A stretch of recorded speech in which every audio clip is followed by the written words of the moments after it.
exactly what we need.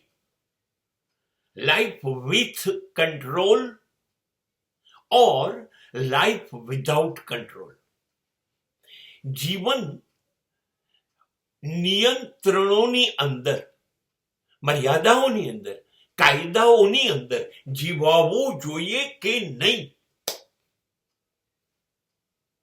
કે ના, જીવન માટે કોઈ કાયદા ન હોવા જોઈએ, કોઈ નિયંત્રણ ન હોવું જોઈએ, એની પર કોઈ દબાણ ન હોવું જોઈએ.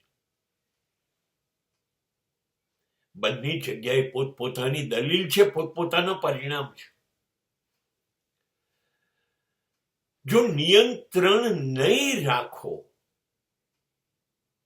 તો આ જીવન છે એ ગમે તે દિશામાં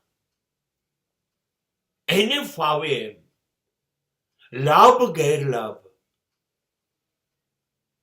કશું જોયા વગર ધસી જશે.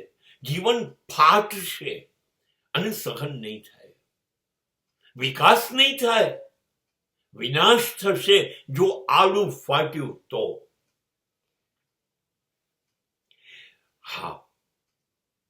હા, પણ એને પાંજરામાં નથી પૂરવું, એના પગમાં બેડીઓ નથી નાખવી.